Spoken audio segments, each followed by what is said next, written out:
পরিবর্তিত রাজনৈতিক যে পরিস্থিতি তৈরি হলো, সেখানে গিয়ে এখন কি এটা বলা যেতে পারে যে এত 2021-এর নির্বাচন, 2024-এর লোকসভা নির্বাচনে আমরা দেখলাম যে বাংলার মুসলিম সমাজ তারা এক কাট্টা হয় তৃণমূল কংগ্রেসকে ভোট দিচ্ছেন। তারা মনে করেন যে তৃণমূল কংগ্রেসই হলো একমাত্র মুসলিমদের জন্য অপশন। আজকে 2026-এর এই নির্বাচন কি সেই ধারণাটা ভুল প্রমাণ করে দিল বলে আপনি মনে করছেন? পুরোপুরি ভুল করেনি। মুসলিমরা এবারের নির্বাচনেও অনেক ভোট বা শতকরা মুসলিমরা যারা ভোট দিতে গিয়েছে তারা প্রায় 70% মুসলমান তৃণমূলকেই ভোট দিয়েছে, মমতা ব্যানার্জির জোড়া ফুলের প্রতীকেই ভোট দিয়েছে, তাই তারা 80টা আসন পেয়েছে। না হলে পুরো মিলিন হয়ে যেত, পুরো পার্টিটা সাফ হয়ে যেত, ওয়াশ আউট হয়ে যেত। কারণ এখনো মুসলমানরা এবারেও ভেবেছিল যে তৃণমূল কংগ্রেসই কামব্যাক করবে বা ক্ষমতায় পুনরায় আসবে, চতুর্থবারের জন্য মমতা ব্যানার্জি মুখ্যমন্ত্রী হবে, এটা ভেবেছিল। কিন্তু আমরা অনেক আগে থেকে বোঝাবার চেষ্টা করেছিলাম যে এই সরকারটা দুর্নীতিতে ডুবে গেছে এবং এত ঔদ্ধত্যপূর্ণ আচরণ যেটা বাংলার মানুষের কাছে সুখকর নয়।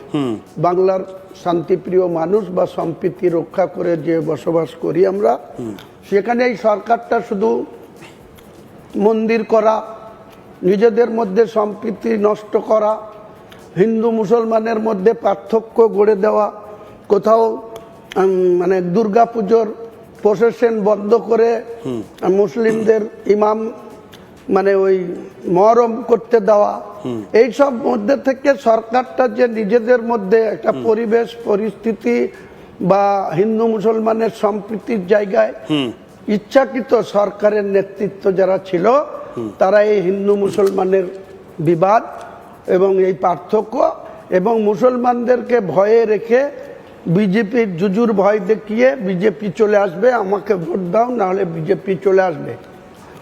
আমি বলেছিলাম আপনি এত মন্দির করছেন, এত কার্নিভাল করছেন, দুর্গাপুজোতে এত অনুদান দিচ্ছেন, ইমামদের ভাতা দিচ্ছেন, তেমনি পুরোহিতদেরও ভাতা দিচ্ছেন, তাহলে আপনাকে কেন হিন্দুরা ভোট দেবে না? আজকে দেখুন হিন্দুরা কিন্তু মমতা ব্যানার্জিকে ভোট দেয়নি।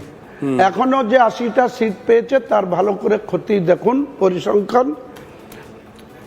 যেসব বুথ থেকে মুসলিমরা এখনো 100 জন মুসলিমের ভিতরে 70টা মুসলিম।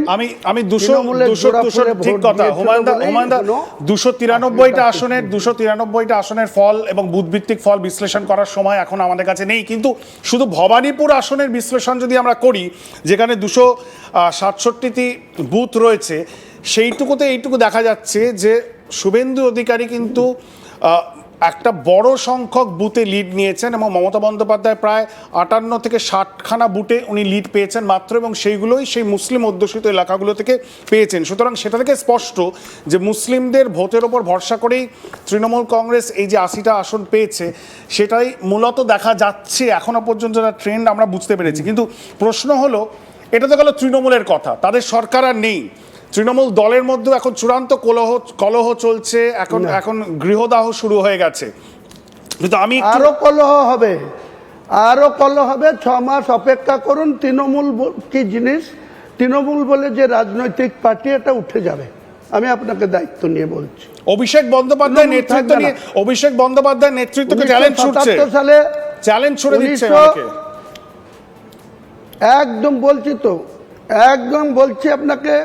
অভিষেক বন্দ্যোপাধ্যায় তার পিসির দৌলতে যে আস্ফালন, যে ঔদ্ধত্য, যে ইনলিগেল কনস্ট্রাকশন, যেভাবে তার কোনো বড় বিজনেস ছিল না, তাদের পরিবারের যেভাবে ফুলে ফেঁপে উঠেছে, যেভাবে হাজার হাজার কোটি টাকা বেআইনি পথে রোজগার করেছে পশ্চিমবাংলার মুখ্যমন্ত্রী মমতা ব্যানার্জি হওয়ার সুবাদে, সেটা পিবিআর যদি ব্যাক রেকর্ড দেখা যায়, সিদ্ধার্থ শঙ্কর রায় থেকে শুরু করে, জ্যোতিবাবু থেকে শুরু করে, ডাক্তার বিধান রায়ের কথা তো বলতেই নেই, এবং লাস্ট বুদ্ধবাবু, তারা যে 11 বছর মুখ্যমন্ত্রী ছিল, 23.5 বছর জ্যোতিবাবু ছিল, সিদ্ধার্থ শঙ্কর রায়ও 5 বছর ছিলেন।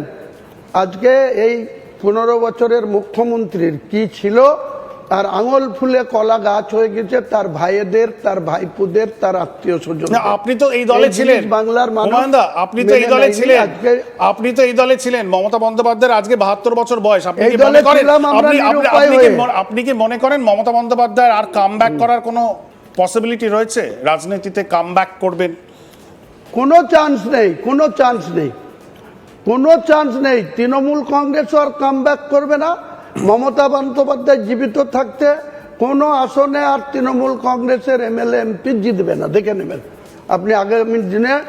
এই তো দুটো সিটে তো তৃণমূল কংগ্রেস আবার বাই ইলেকশন হবে, নন্দীগ্রাম আর রেজিনগর। তৃণমূল কংগ্রেসকে বলুন কন্টেস্ট করতে। যে ভোট রেজিনগরে আমি পেয়েছি 1,23,800, আর তৃণমূল কংগ্রেস পেয়েছে 41,600, বিজেপি পেয়েছে 64,700।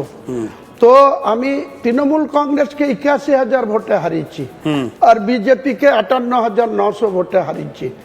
আবার কন্টেস্ট হবে তো, আমার ছেলেকে দাঁড় করাবো। দাঁড় করাতে বলুন মমতা ব্যানার্জির নেতৃত্বে, নাহলে ওনাকে নিজে যেতে বলুন রেজিনগরে। না, আপনি কি চ্যালেঞ্জ করবেন অভিষেক বন্দ্যোপাধ্যায়কে? না, আপনি চ্যালেঞ্জ করবেন অভিষেক বন্দ্যোপাধ্যায়কে, তিনি যেন রেজিনগরে এসে লড়েন? 100 বার। হ্যাঁ, আসুন। আমি তো ওনাকে নওদাতে হারিয়েছি। উনি নিজে 29শে মার্চ উনি নিজে গিয়েছিলেন নওদাতে, যে বলেছিলেন ওদের পার্টির মধ্যে দ্বন্দ্ব ছিল, বিভাজন ছিল, ঝগড়াঝাটি ছিল। সাইনা মমতাজ আর শফিউজ্জামান এখন যে জেল খাটছে, বহরমপুর সেন্ট্রাল জেলে আছে, সেদিন ওদের চেয়ার ভাঙাভাঙি হয়েছিল। তো উনি পৌঁছানোর আগে, অভিষেক বন্দ্যোপাধ্যায় ডায়াসে পৌঁছানোর আগে দুই গোষ্ঠীর মধ্যে চেয়ার ভাঙাভাঙি হয়েছিল। তারপরে উনি নিজে সেখানে গিয়ে হাবিবকে বলেছিল, ওর ডাক নাম শফিউজ্জামানের ডাক নাম হাবিব, তো হাবিবকে বলেছিল, হাবিব এখানে কোনো দ্বন্দ্ব করা চলবে না, সাইনা মমতাজ প্রার্থী না, আমি অভিষেক বন্দ্যোপাধ্যায় নিজে প্রার্থী। একইভাবে 2021 সালের ভোটেও মমতা ব্যানার্জি বলেছিল 294টাতে আমি প্রার্থী, এবং 2026-এও তিনি সেই ধরনের বলেছিলেন। কিন্তু আজকে তিনি নিজে ভবানীপুরে হেরেছেন, আগে এতে হেরেছেন। তাহলে যে দলের সুপ্রিমো হেরে যায়, স্যার তারা কি করে গর্ব করে? আমি বলছি 1993 সাল থেকে আমি ভোটের রাজনীতি করি, একদম পঞ্চায়েত থেকে পঞ্চায়েত সমিতি, জেলা পরিষদ, এমএলএ, সমস্ত জায়গায়, এবং এমপিতে কন্টেস্ট করেছি। আমার নিজের বুথের ভোটটা নিজের পক্ষে ছিল না, ওটা অন্য জায়গায় করেছি।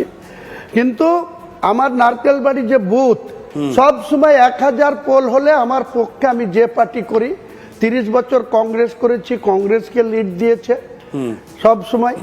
যখন তৃণমূল করেছি, তৃণমূল কংগ্রেসকে লিড দিয়েছে। যখন নির্দলে 2016 সালে টেবিল চিহ্ন নিয়ে দাঁড়িয়েছি, তখন লিড দিচ্ছে। এবার 1665 ভোটের ভিতরে